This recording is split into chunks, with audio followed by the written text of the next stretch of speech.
नमस्कार दोस्तों, आपका स्वागत है YouTube चैनल एसके टेक्नोवेशन पर। इस वीडियो में मैं काफ़ी चीज़ें आपको बता देता हूँ। पहले क्या क्या डिस्कस करेंगे, तो बहुत ही खास वीडियो होने वाली है।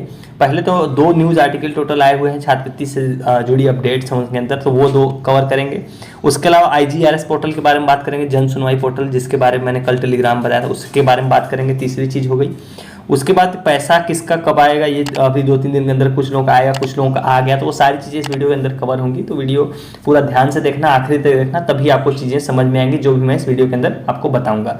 उससे पहले वीडियो को लाइक कर दिए सारे लोग, और जिन्होंने चैनल को अभी तक सब्सक्राइब नहीं किया है वो लोग चैनल को सब्सक्राइब कर लें, अगर आप छात्रवृत्ति की अगर जेन्युइन अपडेट्स पाना चाहते हो तो। चलिए चलते हैं अपडेट की तरफ। देखो, पहले अभी छात्रवृत्ति कुछ लोगों की आई है, कल की डेट में भेजी गई है PFMS पे। देखो, स्टैंडर्ड प्रोसेस यही होता था पहले भी, इस साल भले नहीं फॉलो किया गया, लेकिन अभी भी हो रहा है कि आपकी छात्रवृत्ति जो पहले PFMS पे आएगी, बैंक खाते में बाद में आएगी।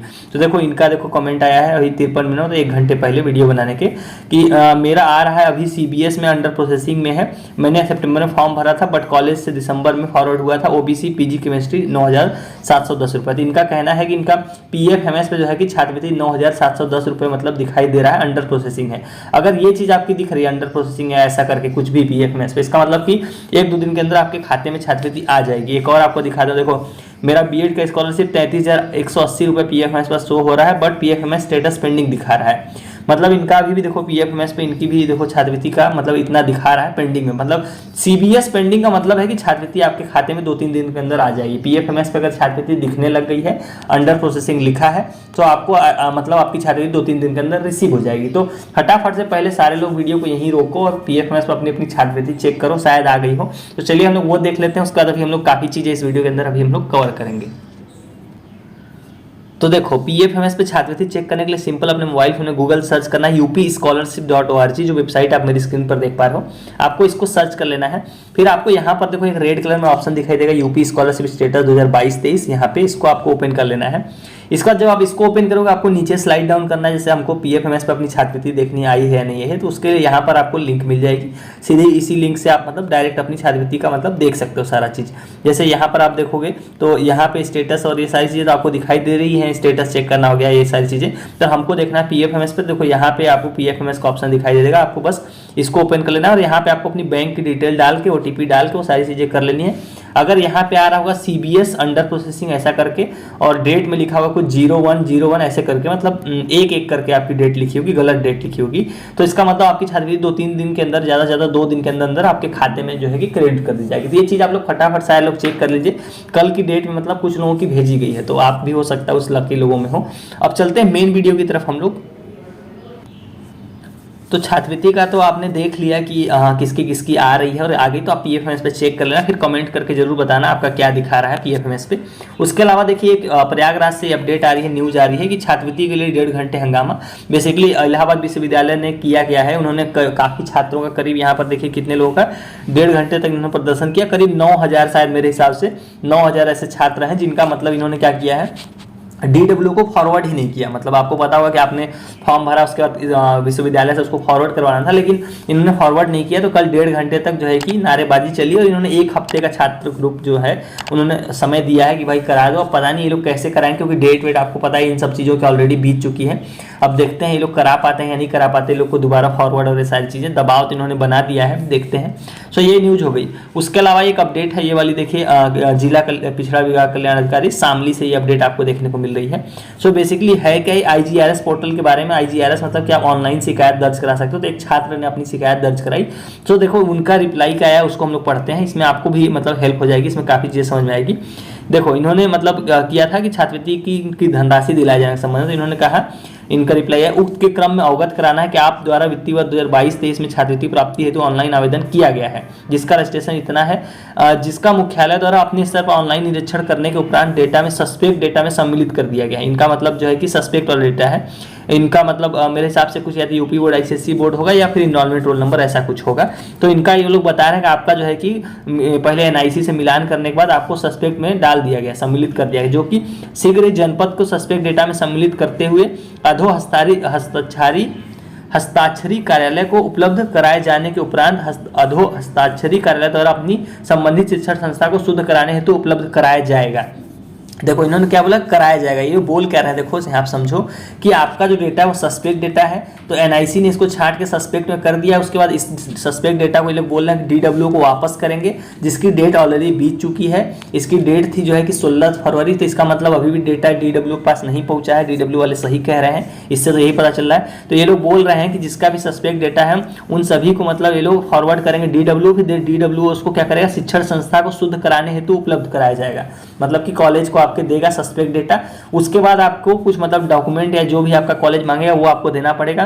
देखिए, शिक्षण संस्था द्वारा शुद्ध डेटा कार्यालय को उपलब्ध कराने के आधार पर दिनांक 10 मार्च तक अग्रसारण की कार्रवाई की जाएगी। मतलब कि वही है, 10 मार्च तक आखिरी डेट है, तो ये लोग पहले सस्पेक्ट डेटा देंगे। उसके बाद कॉलेज आपसे कोई डॉक्यूमेंट मांगेगा वो आपको देना है। उसका 10 मार्च तक जो है कि आपका इसको दोबारा से फॉरवर्ड किया जाएगा, तब जाके आपका मतलब ये चीजें क्लियर होगी। अगर ऐसा नहीं हुआ, देखो लिखा है ना, शिक्षण संस्था द्वारा समय में शुद्ध डेटा अप्राप्ति की दशा में आपका छात्रवृत्ति को निरस्त कर दिया जाए, मतलब छात्रवृत्ति डेटा निरस्त कर दिया जाए। जब भी मतलब अगर आपने ये सब चीजें नहीं कराई जो ये लोग बोल रहे हैं, मान लो अगर सस्पेक्ट वाले हो, तो आपका देखो फॉर्म निरस्त कर दिया जाएगा। ये लोग इतना ज़्यादा नाटक कर रहे हैं इस बार, मतलब कि हर तरह से ये लोग चाह रहे हैं आपका फॉर्म रिजेक्ट कर दें, इसलिए इतने ज़्यादा नाटक कर रहे हैं।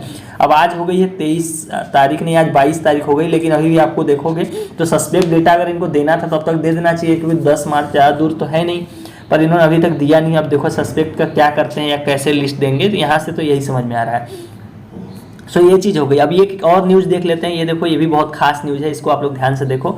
मैंने आप लोगों को बताया था कि सिर्फ नवंबर वाले जो मतलब दिसंबर के पहले जिन्होंने फॉर्म भरा उनकी छात्रवृत्ति आप उम्मीद कर सकते हो कि 28 फरवरी तक आएगी, बाकी किसी की छात्रवृत्ति नहीं आएगी, सभी की मार्च में आएगी। तो एक न्यूज़ आप लोग देख लो, ये देखो हिंदुस्तान की न्यूज़ है, करीब मतलब कल की न्यूज़ है। ये देखिए ट्यूसडे 21 फरवरी 4:40 की हिंदुस्तान की अपडेट है। 5,500 छात्रों के बैंक खाते में मार्च के अंत तक जारी होगी छात्रवृत्ति। ये सिर्फ गाजियाबाद की बात कर रहे हैं कि वहाँ पे करीब 5,500 छात्र हैं जिनकी छात्रवृत्ति का इन्होंने काम कंप्लीट कर लिया है, तो इनकी जो छात्रवृत्ति ये लोग देंगे वो मार्च के आखिरी तक देंगे। देखो इन्होंने क्लियर कट लिखा हुआ है, देखिए यहाँ पर क्या लिखा हुआ है कि मार्च के अंत तक जो है कि 12 तक छात्रवृत्ति जारी की जाएगी।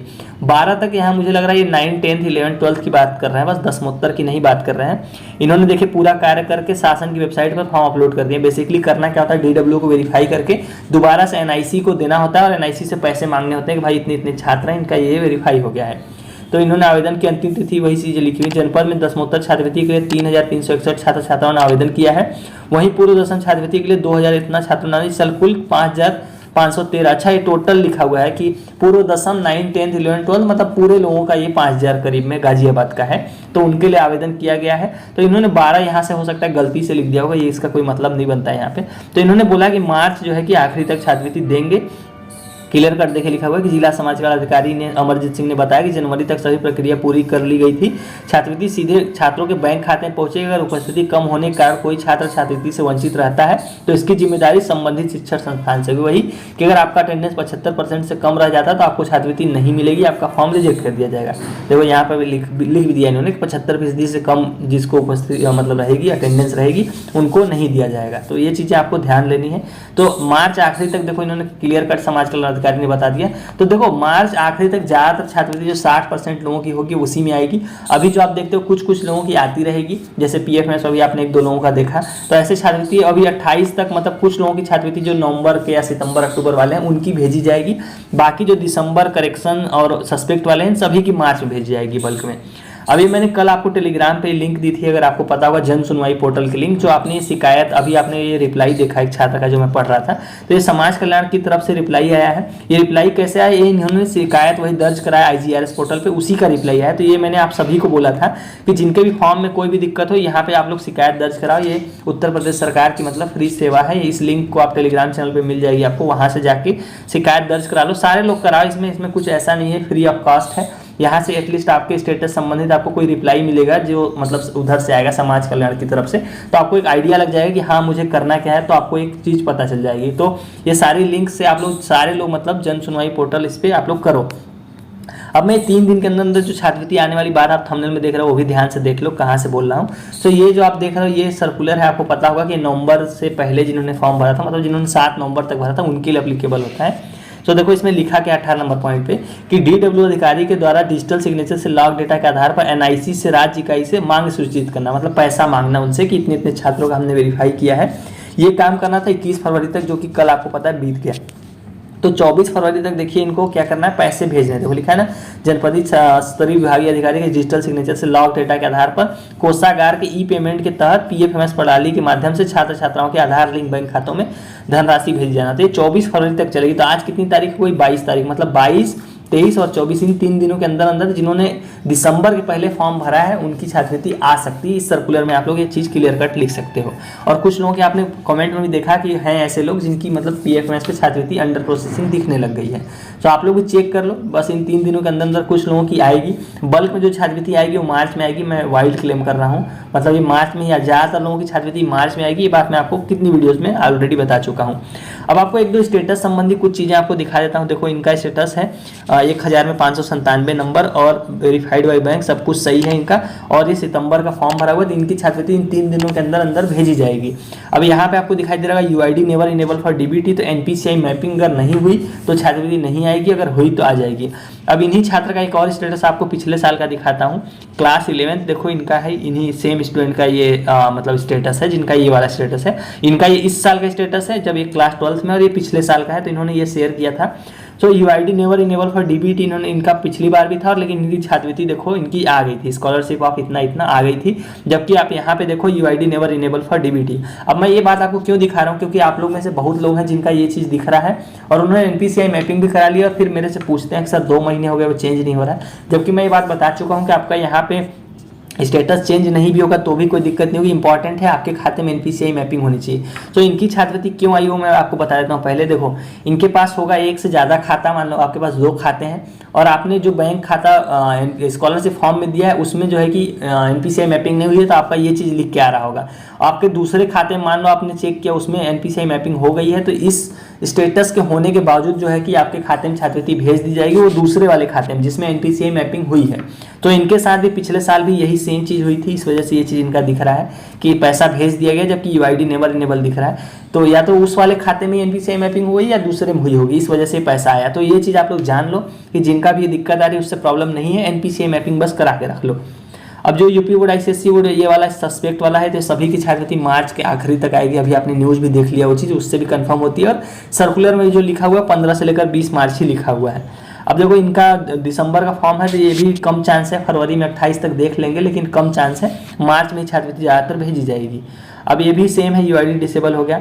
अब जो मैंने आपको आईजीआरएस बताया उसका रिप्लाई कुछ इस तरह से भी आता है। आप मोबाइल में जब देखोगे एक एप्लीकेशन होता है, उसका नाम मैं भूल गया, संदेश शायद है उसका नाम, तो उसके थ्रू भी आप यही सेम कंप्लेंट कर सकते हो। तो उसमें देखो इस तरह से रिप्लाई आ जाता है कि आपकी जो भी समस्या होगा वो डीडब्ल्यू की तरफ से रिप्लाई आ जाएगा। तो सारे लोग आईजीआरएस पोर्टल पर तुरंत जाओ, तुरंत अपना अपना कंप्लेंट रजिस्टर कराओ। सो चलिए गाइस, इस वाले वीडियो में इतना ही।